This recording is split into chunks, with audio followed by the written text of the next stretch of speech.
This is very awkward timing for the broadcast to begin. We're just sitting on the pit lane. AutoRacingConnected's Super GT Championship is back for the third week of running here from the High Speed Ring. I missed the second round at Kyoto Park due to, well, kind of being in a different state, like 500 miles away from my PS5, so I was not really able to commentate. I kind of wish that were this week, because, I'm gonna be real with you, High Speed Ring, not really the most interesting track for this kind of car. It's gonna be NASCAR, but more insane, more unhinged.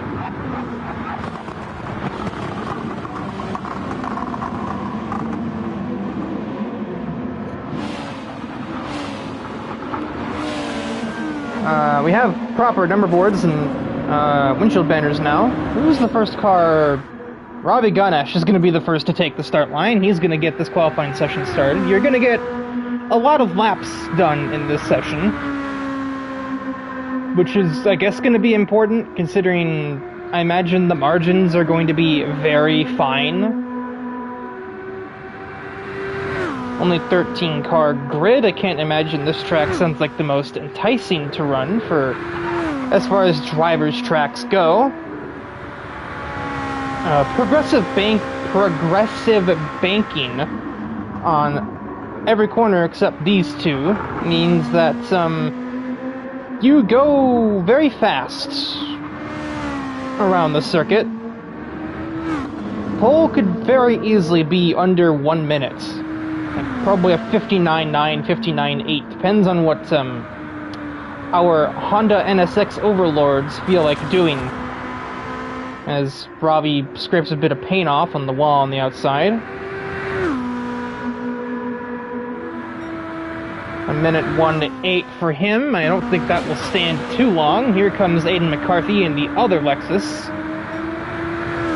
And AJ immediately finds a 59.2 because he had a slipstream. Alright then, yeah.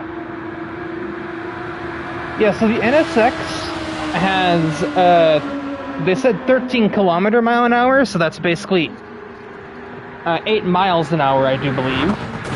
Difference in top speed around here. As you can see, the leading Nissan is just taken 6th with Jonas Itkinen. Although Ridwan and I don't think Ridwan and Yoshi have really run a representative lap just yet. They're both in the middle sector right now, which is about the only two corners that the Nissan really has a chance.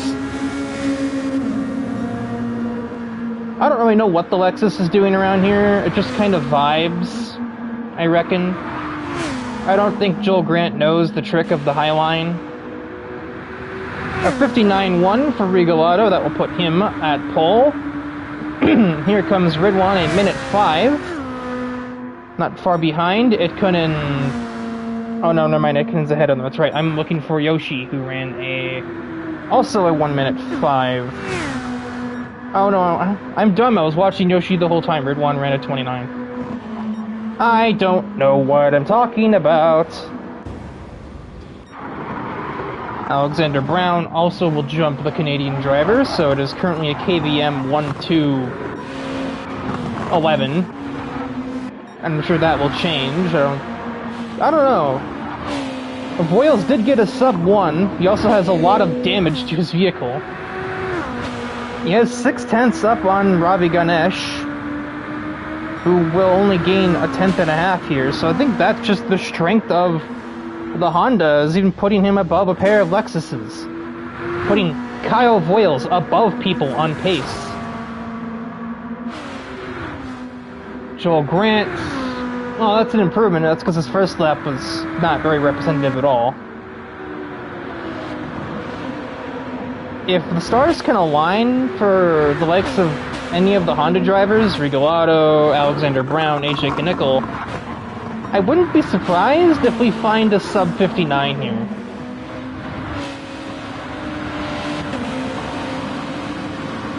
It isn't going to be this lap. Oh my god, it is absolute chaos in the middle sector. Everybody is here. What is going on? All three KVM cars are posing for an impromptu photo op, basically. I think Rodrigo is trying to push Kyle to a better lap, but Voiles does not know. Never mind, you slid up the track. Does he not know that he can run the high lane? It is a 5-car train coming off of the final turn. No, 6 cars. This is straight up Daytona!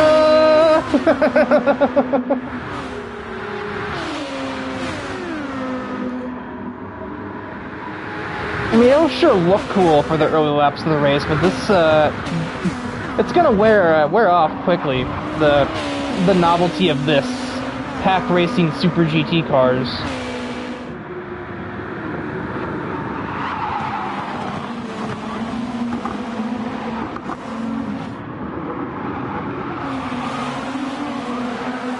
And around goes Voiles. He's found a way.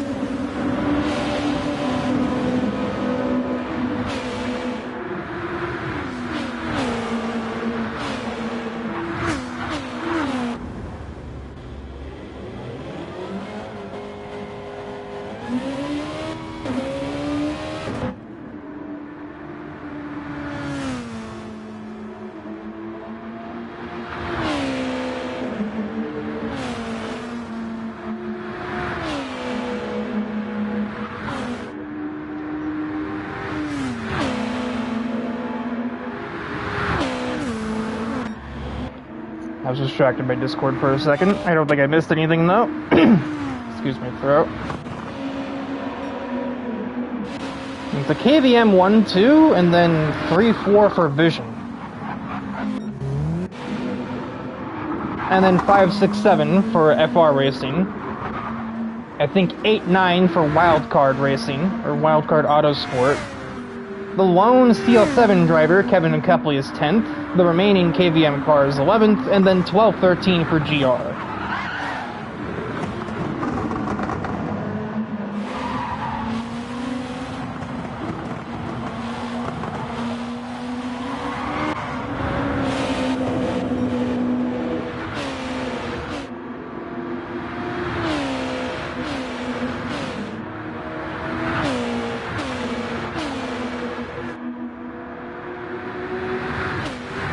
We have the top 3 in qualifying all in a row right now with 2 minutes and change left in the session.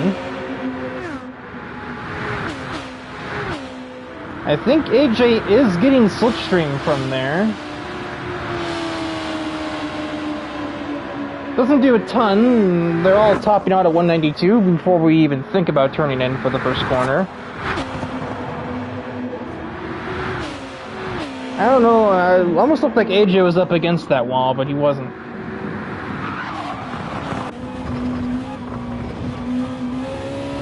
Go on board the Canadian driver, see if he can literally follow in their wheel tracks and try to improve by, I think he needs a 10th.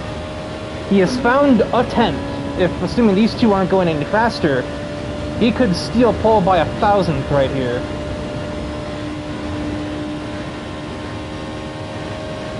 Skyrockets to top speed over the start-finish line. He's found a sub-9. AJ Knickel takes the pole position away provisionally. It looks like these two are going to have one last chance at taking that away. Possibly 2 if they have the fuel for it. Alexander Brown does not have the fuel for it. He is literally out of fuel as we speak. AJ pitted.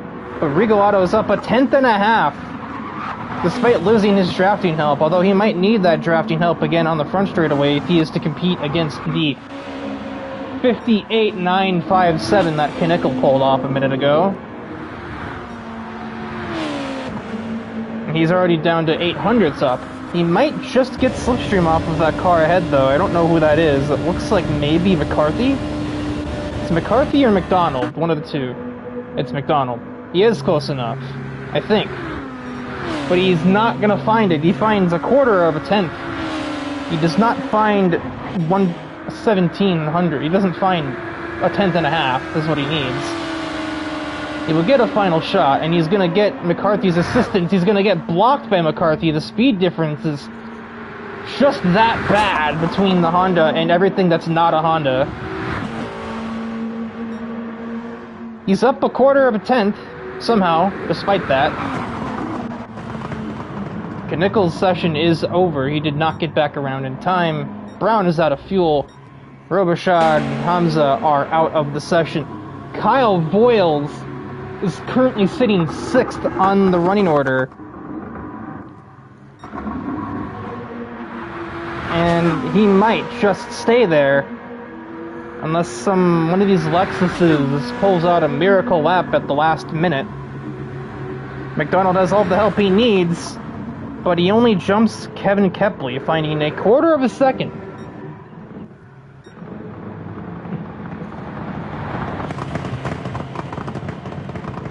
This is plainly ridiculous. The fact that Ridwan isn't 7th is also ridiculous.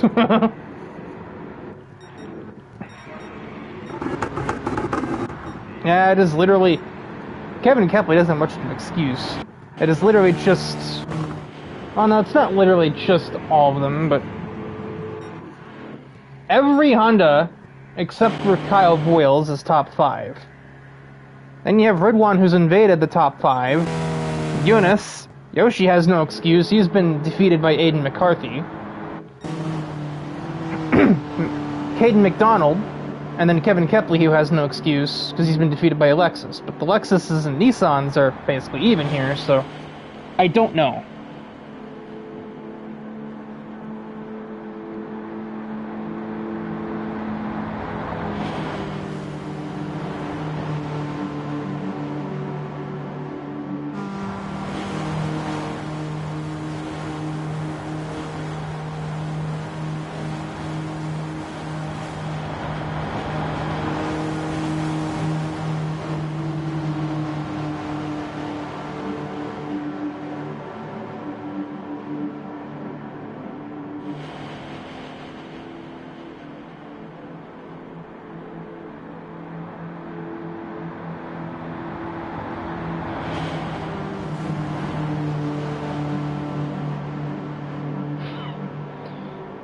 The number comparisons are in for top speeds, yeah. Lexus 292, Nissan 293. The Lexus can hit 293 with literally 0 downforce, but it's sketchy to drive. The Honda does 306 Ks, or in other words, 191. This is basically a multi-class. This is like LMP3 versus GTD. Is what this is, except, you know, they all have the downforce of an LMP1, but that's not the point.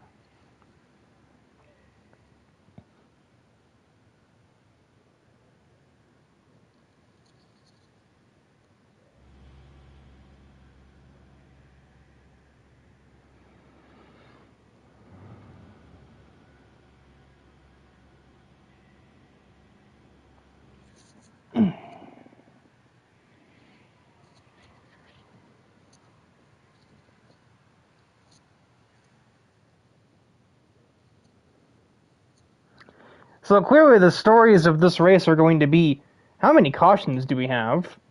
Can we see a Nissan in the top 4? And will Kyle Voiles hang on to this qualifying position or stay anywhere remotely near it? Or will he end up losing control of the race car and finishing down here with the status quo?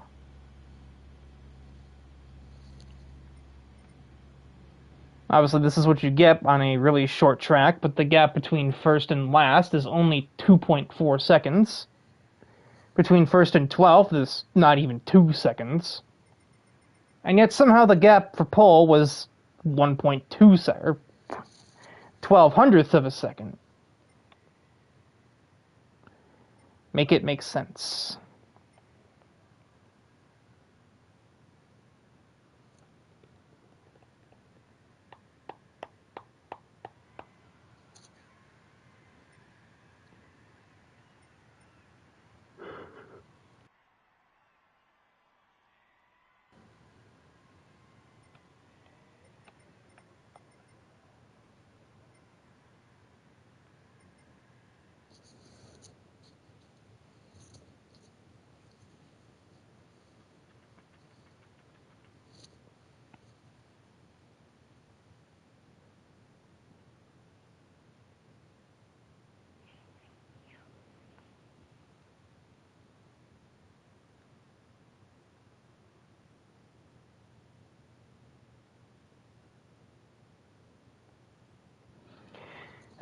I can only imagine this will also rear its head at Tokyo and Fuji later on in the season.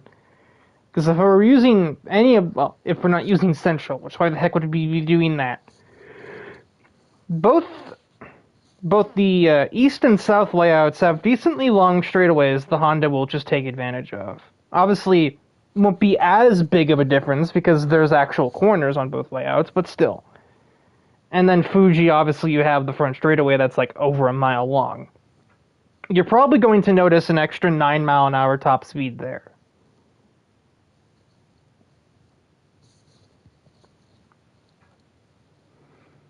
I'm not sure what we're waiting here. What we're waiting for here, I should say.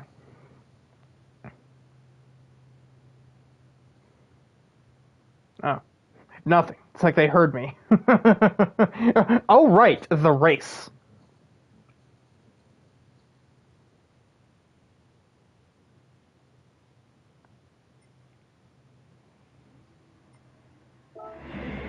You cannot go to the track. Darn, there go my evening plans. What is the relative doing? Game McDonald is not the leader. I hate to tell you this. Goofy formation lap aside. The formation lap goes, I don't know if the game is going to sort that out on the sector timer or what.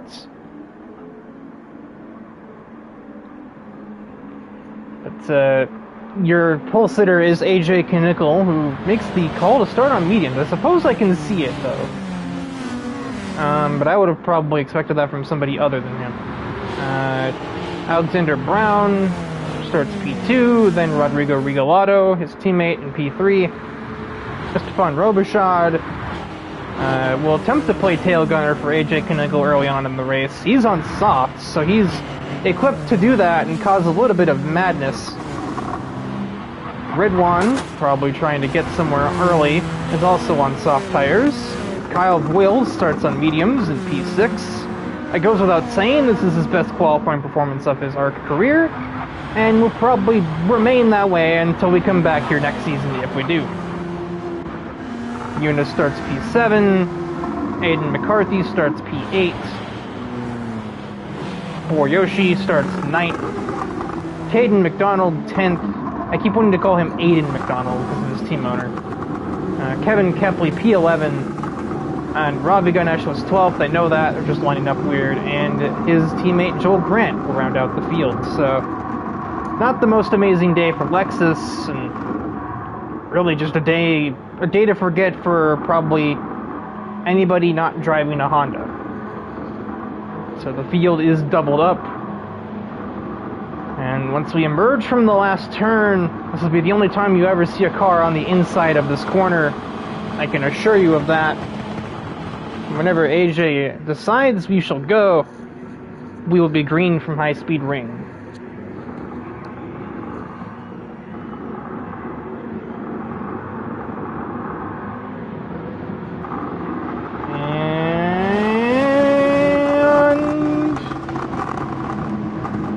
There we go. We are green. I was not prepared for the start. I was just watching the tachometer. A good thing I don't have to be prepared for the start. I'm not in the race. Knickel gets away well. He's going to have some space, but you almost don't want too much space. It's just like a super speedway in NASCAR in that regard. That just means he's going to be further away from everybody else who gets slipstream right here.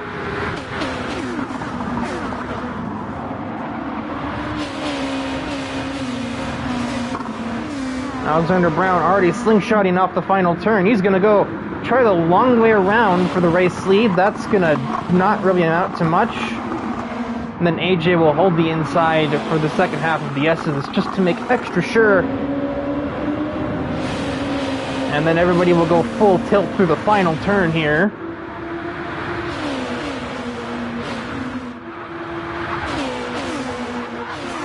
Everybody was going to have a slightly different line for that final turn. Alexander Brown jumps to the bottom of the racetrack.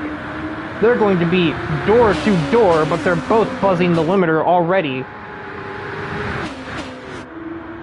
So it's basically just down to who gets the better run through 1. And through 2, for that matter. It looks like Brown's going to be able to just hold the inside on the first turn. As little of a turn as it really is. Boyles, I think, I just saw pulling off in the background. Or defending incredibly hard against someone. Defending against Yoshi, who's... He and Aiden McCarthy will split the Honda driver 3 wide. No excuse for that. You're in a Honda at high speed ring. McCarthy moves to 6th with that opportunity.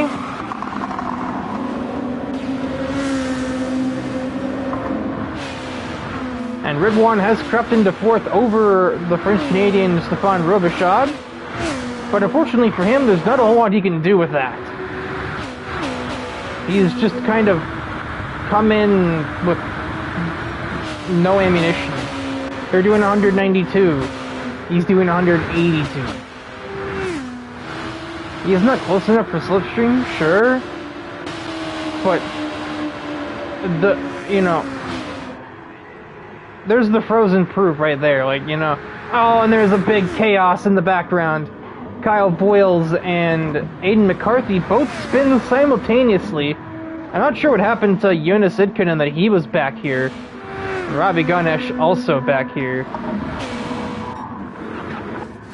It's a 2-car incident. I wouldn't be surprised if a decision for a safety car is made, but it doesn't look like it is. It might have been isolated incidents, I don't really know. The netcode here isn't really going to be doing too much damage, I don't think. Because ultimately the load on these cars isn't as high as you'd think it'd be. Now it is AJ defending from Regal Auto. However, the latter is helped by his teammate pulling down the track in front of him to give him a slipstream past the 47 car. AJ tried to peek his spoiler, front splitter, down the inside on the exit of 1, but that's wishful thinking.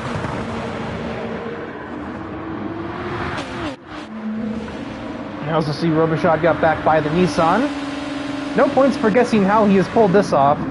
Ridwan got a really good turn too, though, so he's going to fight through the S's, and I think Robichaud just honestly said go ahead. Let's see what happens in 2 corners from now.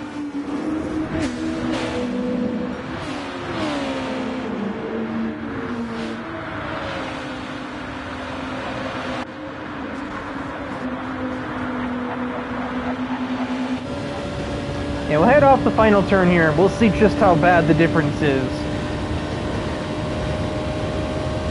The gap evened out at 0.68, 0.58, 0.5, 0.4, 0.3, quarter second, 1/10, changing lanes, out of control, into the wall.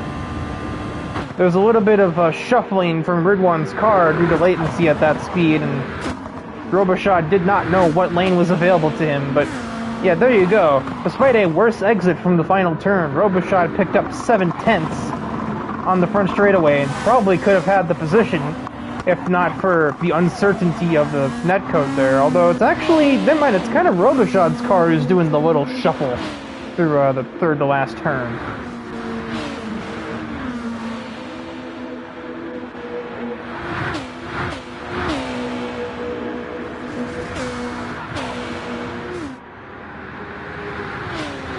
As for vehicles of the same make, well, overtakes are going to be almost impossible. Outside of, like, driver error, these 3 are going to be exactly the same for the rest of the race, and it's a wonder to me how they even managed to find a way to pick AJ Knickel off. Once again, seeing it, Robichaud dives to the inside. I was going to say dives and ducks at the same time, and it nearly became doves.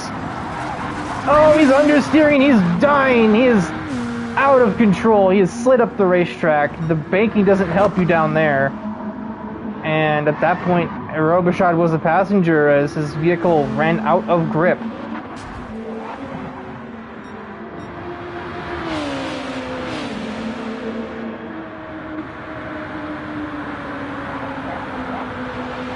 The leaders only 2/10 apart.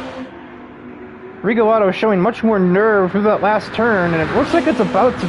Never mind, he's just going to bump trap his teammate. They're going to try and escape from AJ Knickel. My stomach is going to try and escape from me. Stomach, my lungs, excuse me. Just muted a cough.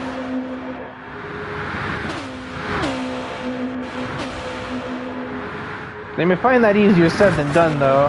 AJ was still getting the slipstream there.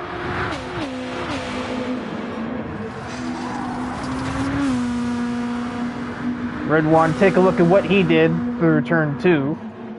Now he's got his teammate there after a miscalculation from somewhere. Robichaud moved him down to P8. He's on the soft tires, so that really didn't help his tires either.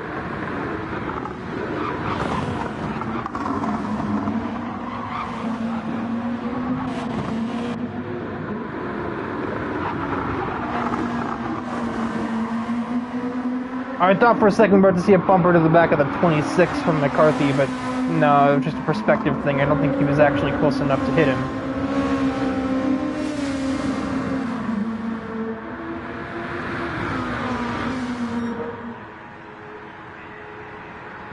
Looks like the 2 leaders are continuing to lock bumpers like it's Talladega.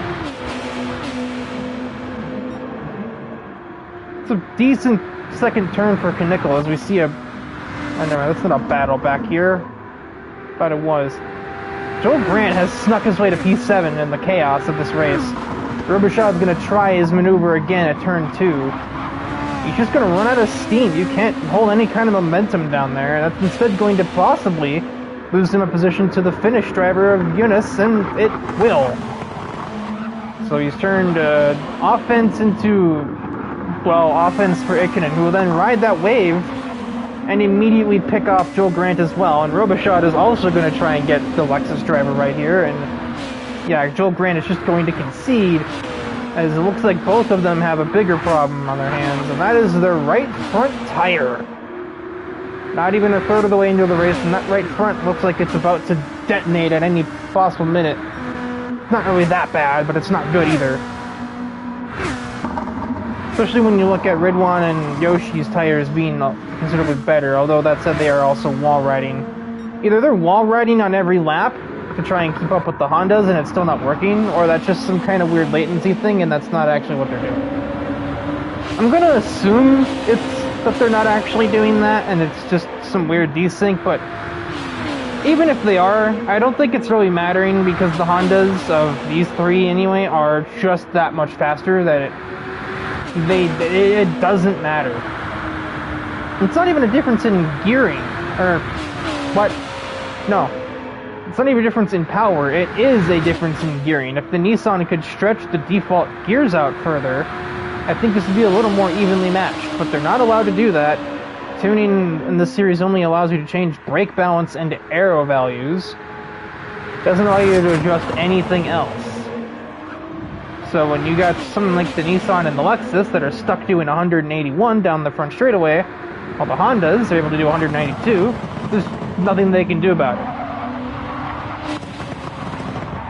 And honestly, even changing the downforce only makes a small difference in this case, because every car is hitting that speed so quickly anyway.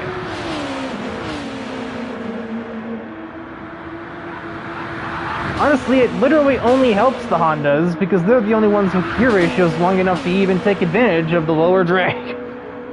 Every other car in the grid is topping out by this point. They still got another 9 miles an hour to go. Now they're topping out. Now the downforce no longer matters. Try as these two may, they've still not dumped AJ Knickel.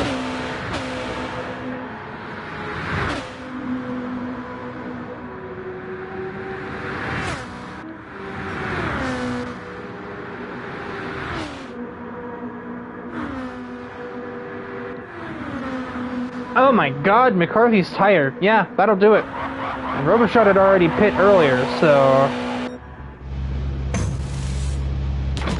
that was a noise.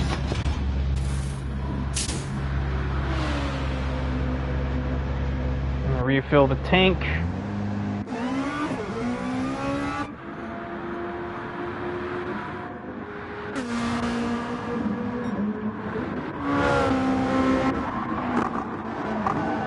Joel Grant will not be far behind them. His soft tires are just about out of life here. They might have another lap in them, and that's about it.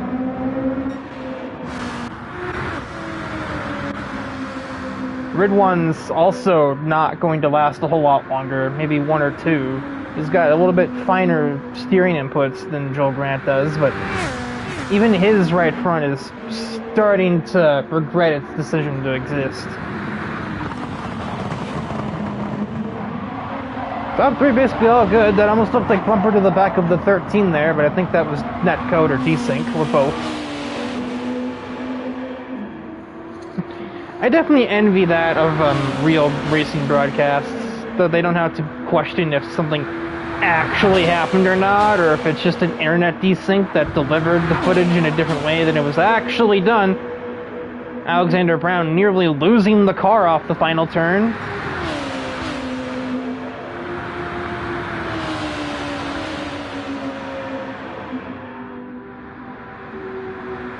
In go the pair of FR racing cars near the front. Unisydkinen will not be going in this time, though, as he did not start on the softs as his teammates did.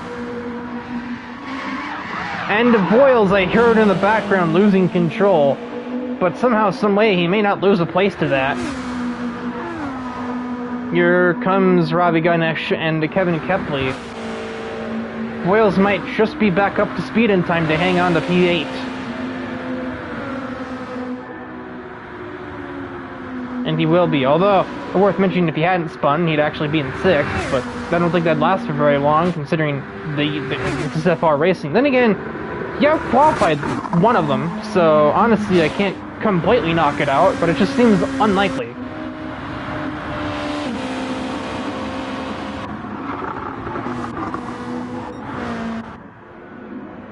The misfiring system heard around the world. Looks like AJ just made a mistake on that lap. I don't know what he did. Clearly is in the final turn as his straight line speed on the front stretch is way down.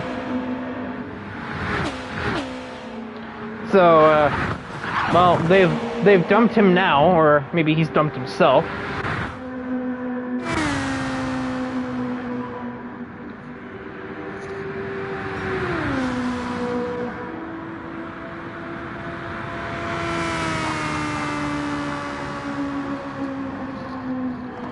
If you were really delicate on the controls, a set of mediums could literally get you to the end of the race.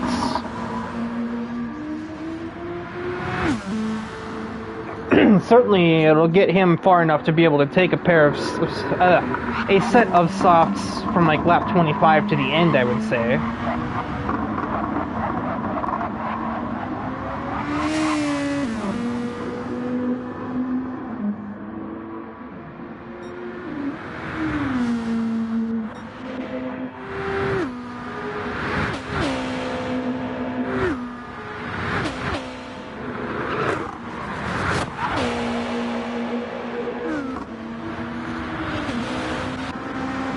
We are seeing blue flags displayed for Joel Grant, who had just come into the pits and now has the 2 leading KBM cars hot on his trail. He is going to immediately break out of the way at the 3rd to last turn and obligate the blue flag warning. That's not the word, Riker. Oblige the blue flag warning. I do English well sometimes.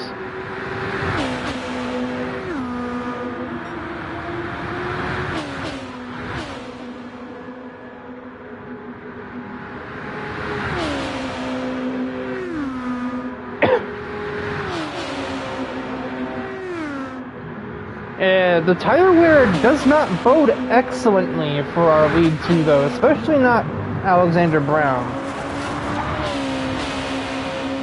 Those might just get to 24, which I think is kind of the crossover point where you can go to the end on softs.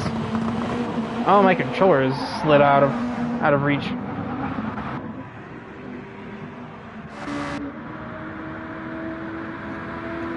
Hamza and Yoshi still trying to work together to squeeze any tenth they can get out of their cars. Ultimately, though, I don't think it's going to make a huge difference. You might see Voiles make a move on Kepley here. Down the inside of turn 2 he goes. But that's just never going to work. You can't get it done there. Despite it being the second heaviest braking zone on the track, you cannot make a pass there because the inside lane is actively worse. So you either got to sneak to the outside with the massive overspeed on the front straightaway, or you just tuck in behind to take turn 2 with them and try and dust them on exit to get ahead of turn 3.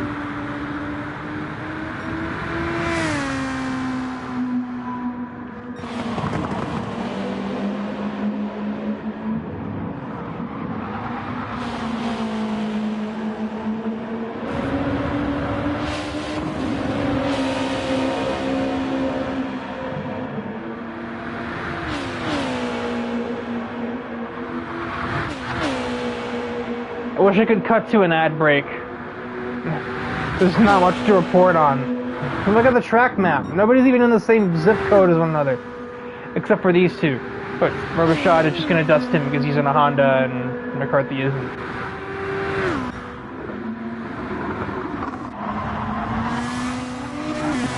These two aren't battling even if they are next to each other. The lead two aren't battling even if they're right next to each other.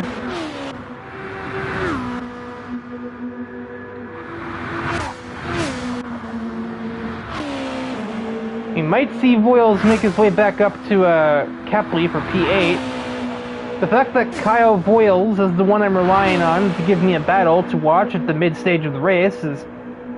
It feels like I've crossed into the Twilight Zone, I must admit. And I just missed Robichaud's decisive move on the Lexus driver. And he's probably going to get away. So that's all for naught.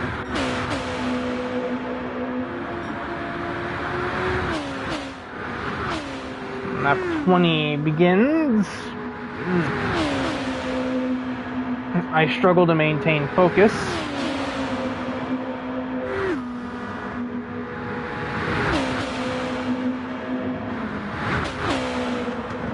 Regal Auto's tires have like an extra lap or two in them compared to his teammate. No, it's not a good idea. Because I almost wonder if they would consider swapping with that in mind, but no, because then Brown's going to be getting some dirty air, and that's going to further damage his tires. The fact that Regal Auto's tires are where they are, as he's followed his teammate, shows the difference in driving styles and general ability to save them.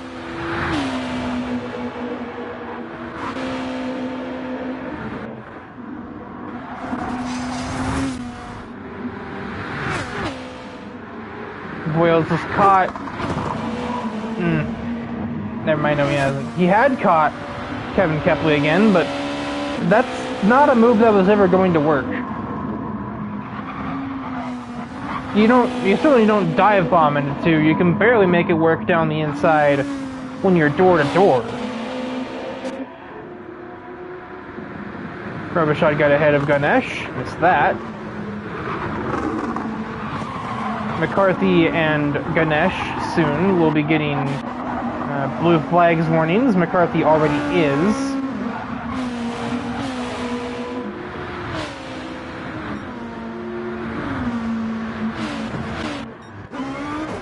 McDonald is the first medium runner to go in. That is going to be a tall order to get those softs to the finish from here.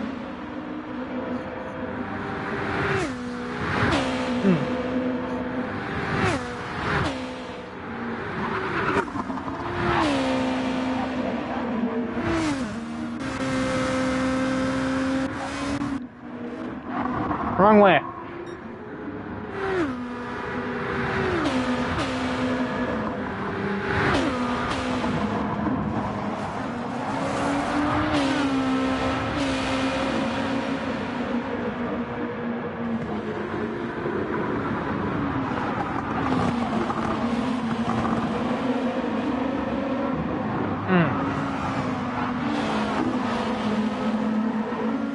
Quit spacing out, Riker.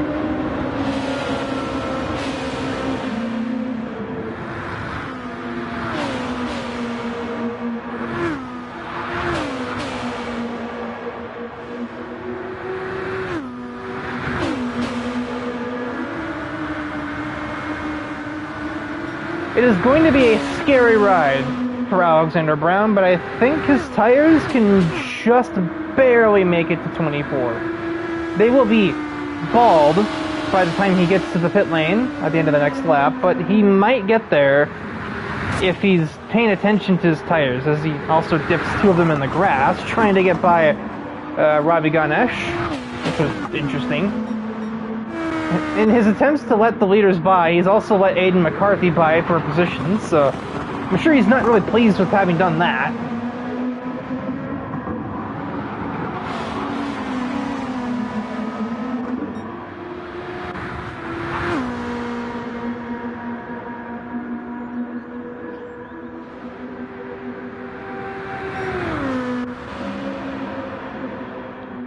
Now Boyles will get that done in a straight, on the part that doesn't need braking.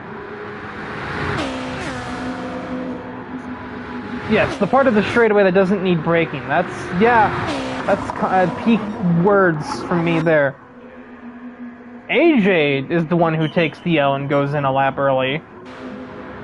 He's going to have to conserve those soft tires a little bit, I think. Meanwhile, Brown is going to get right to the cutoff.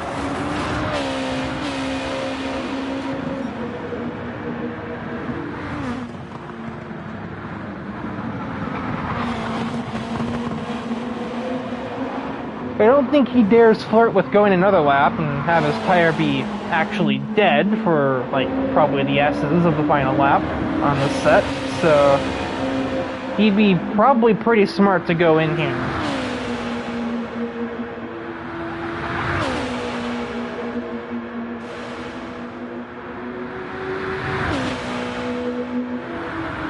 He decides not to. That surprises me a tiny bit.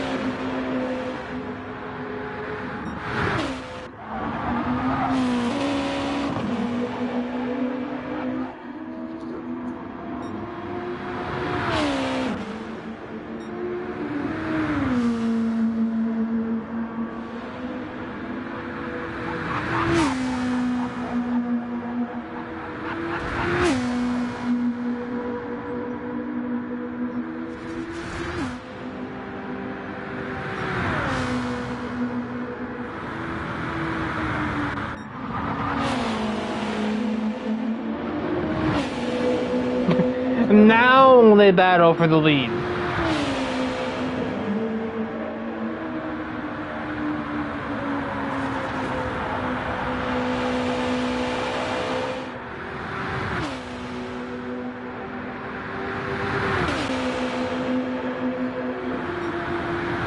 Brown's still not done. He's going to take the challenge and forego the tire wear that he has accrued.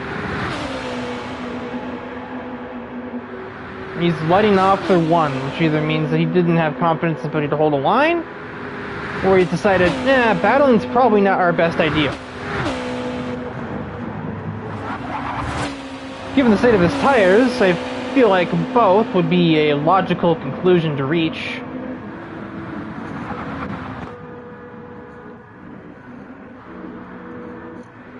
In goes Eunice. That'll give up his spots to his teammates, who move to 4-5. Will he come out before? No, because Kyle Boyles also has to pit, as does Kevin Kepley. Yeah, it makes sense looking at their tires.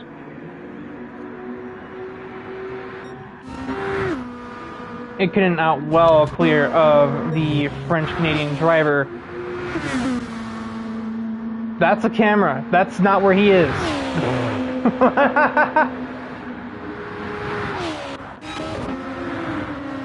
Boyles emerges in 11th.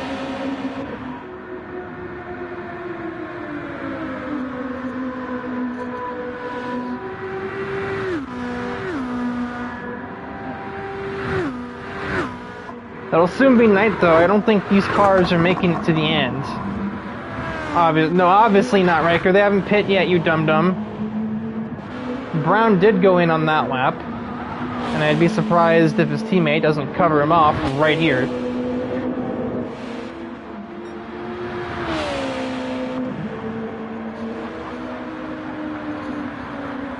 Cut him off, cover him off, you know what I mean. Respond in kind. There he goes. The leader pits 3/4 of the way through the race. Meanwhile, the softs were hard-pressed to get through 1/3 of the race.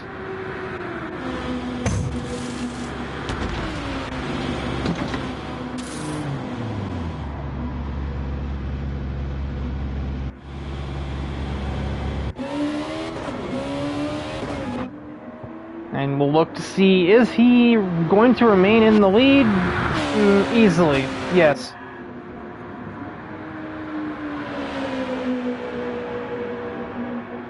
Looks like it'll be a 3.5 second advantage, we'll say, by the time the straightaway is over. 3.8 seconds, basically. As Brown is under some threat from AJ Knickel. Although he's going to have better tires, that may not matter too much at this stage.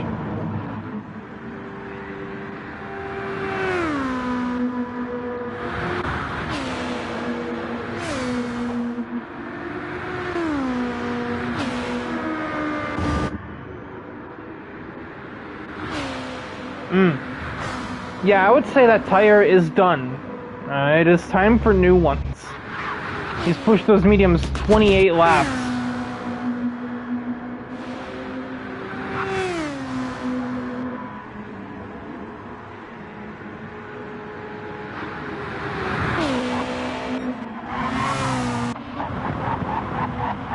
Robichaud's not going to the end. He is going to have regretted his decision to go to the softs early. Or no, he started on the softs, and he didn't really have the tire wear to make them last very long. I think he was the one that got the least distance on his, and that's now come back to haunt his medium tire stint, which I'm surprised they wore that much. That's only about a 5, 6, 7 lap difference between the two by the time he does get those tires off the car. But those are not going to the end. And neither is his fuel tank, I don't think, either.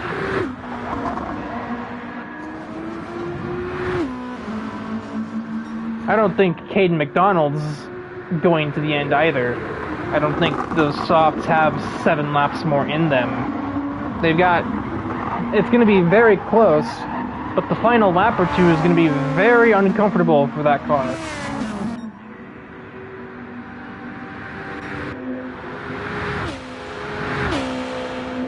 Brown has escaped Knickel's grasp for the moment. I believe he ran the fastest lap of the race to do so. Yes, he did. He is actually considerably eating away. That's a spun Kevin Kepley. Oh my word. Oh boy. That was a near miss in a dozen. No better way to rejoin the track though. There's no runoff in that section if you do go around. So that was Kepley's only choice. Even if he stayed still and waited for 20 seconds, that still wouldn't guarantee much because it's not really the most, you don't really have the best view of what's ahead of you there. Still didn't stop him from a 59.6. Took 3 more tenths out of Rigoletto on that lap. But he needs to find 3 more seconds if he's going to take a chance at the lead. Knickel's minute .2 basically has nothing to offer that.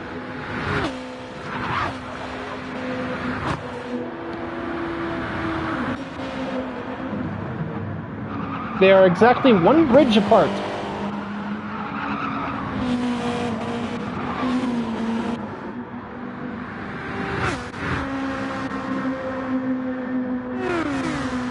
I don't think this will take too long because of the tire difference, if nothing else.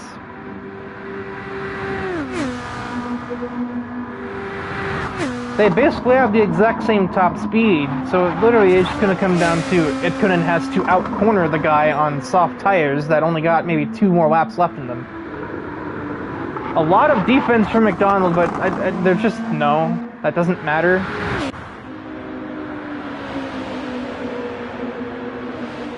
Stefan Robichaud has just been shown the blue flags for the race, from second place even. He'd already long been passed by the leader. Now he's being shown blue flags to his own team owner.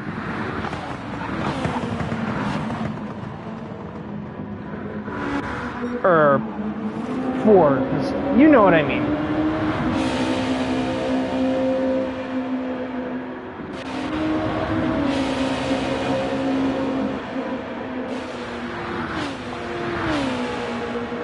That right front is very sketchy on Kinnickel's car. I think he'll be riding bald on the final lap too.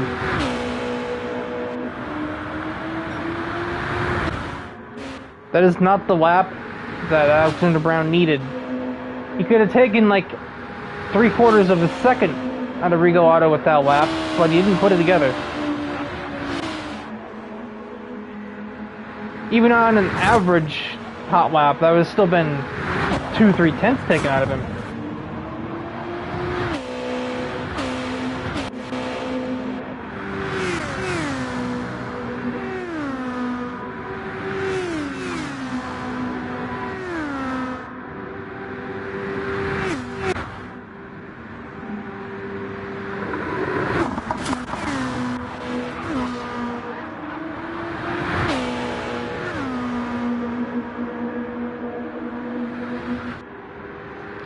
So as far as my pre-race predictions went, we have had no cautions, because that I think would be the last lap for a caution that Regal Auto just finished. Will we see a Nissan in the top 4? Yes, Red One will get there, mostly off of Robichaud having a day to forget, to say the very least. And will Kyle Busch hang on to that qualifying position? Not 100%. He's lost a place to Yoshi and Itkinen, but he's currently ahead of Robichaud. However, he does need to maintain that distance. Robichaud is going to be very fast right now, but I don't think it's actually fast enough to get there. So yes, I think... I don't know. Caden McDonald is reeling him in, but it's all going to be undone right here as... Yep, goodbye, NSX.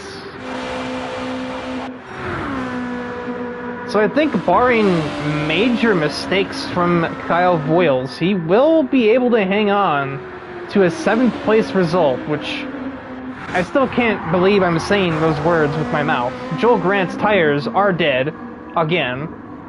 They will not be getting to the end, and the suspension damage his car has obtained will not help them do that either. 2 laps to go, and it is out of grasp, out of reach for Alexander Brown. He seems to be encountering fuel scares. A minute 6.0 versus Regal Auto, whose pace didn't really decline while his tires did. So the lead is now up to 4 seconds and counting as Alexander Brown tries to scramble for remaining fuel in the car. White flag displayed for Rodrigo Regal Auto, and it's comfortably in hand so long as he doesn't do anything unbelievable while he's trying to lap Caden McDonald and Kyle Busch, who are kind of, not really, fighting for 7th place. He probably has the time to sit behind them and let them do whatever they will. He's got a 4-second advantage. He can take his foot off the gas a touch and not let them interfere with him, nor interfere with them himself.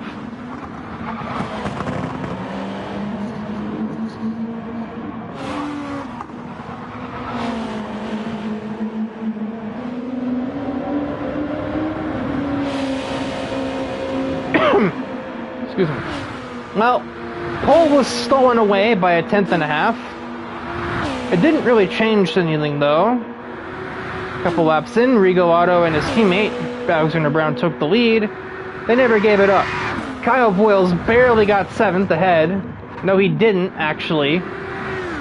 Because the race isn't over for him. He did the burnout across the line, but he still had to do the 36th lap because he was still ahead of the leader.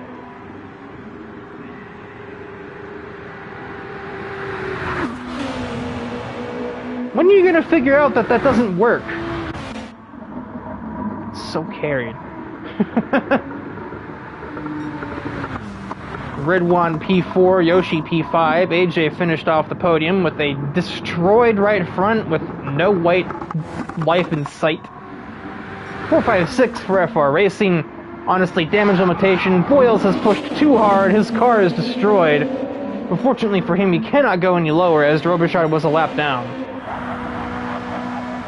So Caden McDonald, 7th, the leading Lexus of the race. Robichaud has no excuses, and Kyle Voiles will cross for 8th place on merit, if not his own merit, definitely on the merit of the Honda NSX. And that does it for a perplexing high-speed ring and event. I almost said endurance. That's no.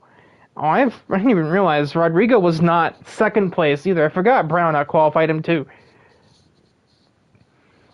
But, yes, that will wrap things up here. I'm quickly checking the schedules to see what the next track is. And hopefully it's one that's a little less criminal. It is Fuji. Fuji next week for a 90-minute timed race. My God, what a midpoint of the season. It's going to be... My throat will never be the same. My voice will never recover from this. My AEC days... Even my AEC days from back when the races were that long are behind me. I'm not prepared. Oh, God. But that is a problem for future me. I believe that would actually be... If I look back at the schedule... yeah, the next week, the 12th, is a break week, so that will be the 19th that race will be held. So, for the next 14 days, this has been Riker Romo for Auto Racing Connected. Shoutouts quickly before I sign off to the Racing Rats, our mod partners on Assetto Corsa Leagues, and to DIVEBOMB, our title sponsor, a media outlet for motorsports news across social media platforms everywhere. But I am done. I need a drink, and I need something to keep me awake. So until the 19th, farewell.